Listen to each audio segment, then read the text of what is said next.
If someone stopped you today and asked exactly how many Puranas exist in Hindu scripture and what knowledge is actually written inside them, what would you say? For most of us, the answer is a blank stare. The word Purana translates literally to ancient tale or composition. These texts represent one of the oldest traditions in the world, functioning as a structured repository of information that stretches far beyond simple religious litany. Their existence is tied to the objective of Maharishi Ved Vyasa. He recognized that the original Vedas were incredibly dense, abstract philosophies that were nearly impossible for the average person to apply to their daily life. He set out to translate those high-level concepts into narratives the common person could understand. He achieved this by compiling 18 massive texts in Sanskrit known as the Maha Puranas. This was a monumental literary undertaking designed to make the core mechanics of the universe accessible to everyone. To navigate this massive library, we have to look at the underlying organization Maharishi Ved Vyasa used. He built this entire system on 4 specific columns of knowledge. The first pillar covers cosmology and creation. This begins with the Brahma Purana, the oldest text in the list, which provides a detailed account of how planetary water and earth were initially formed out of the void.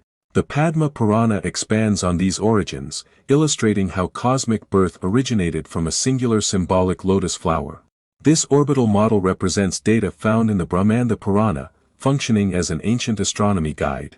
It maps out planetary systems, organizes universal time into 7 epochs, and connects the massive cosmos directly to the predictable life cycle of human existence. Once a universe is created, it requires active preservation. This transition moves us into the second pillar, devotion and the avatars. The central epic of this section is the Bhagavata Purana. It tracks the life of Krishna, detailing his specific, strategic and philosophical role in the Mahabharata war.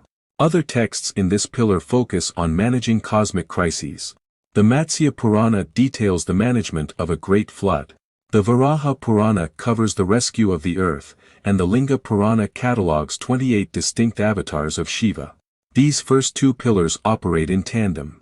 One establishes the physical layout of the universe, while the second identifies the moral figures required to sustain that universe against chaos. The third pillar focuses on the material world, science, geography, and society. This section of the library deals with the tangible needs of a developing civilization. The Agni Purana is the shortest of the 18 texts, yet it acts as a hyperdense survival manual. It contains specific technical instructions on physical architecture known as Vastu Shastra, as well as the mechanics of martial arts. In the Narada Purana, the focus shifts to academic disciplines. It serves as a formal textbook for mathematics, grammar, and the calculations of astrology. This photograph of the riverbanks at Benares reflects the geographical detail found in the Skanda Purana. As the largest of the 18 texts, it functions as a topographical map detailing India's river networks and specific pilgrimage sites. This third pillar was designed as a practical instruction manual. It contains the exact knowledge required to physically build and govern an organized society. The final pillar moves from the physical world into the temporal and spiritual future, prophecy and the afterlife. The Bhavishya Purana focuses entirely on historical predictions. It contains descriptions of empires and figures that would not exist for centuries after the text was written. It details the rise of the Mughals and even makes direct references to the eventual reach of the British Empire. While the Bhavishya Purana focuses on the end of empires, the Garuda Purana focuses on the end of human life. It is the mandatory text consulted following a death in the Hindu tradition. This image of the burning ghat in Benares connects to the mechanics described in the Garuda Purana. The text provides a meticulous schematic of the soul's journey into the afterlife, mapping the rules of karma and the process of liberation.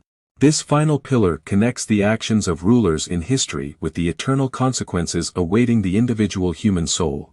When we look at all 18 Maha Puranas together, the scale of this library becomes clear.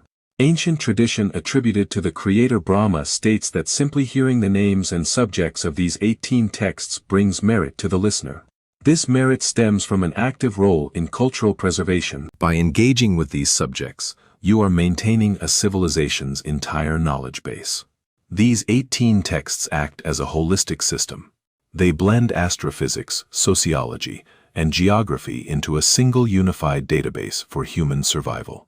By understanding these texts, we gain more than a view of the past. We gain a comprehensive understanding of life, death, and the universe's architecture.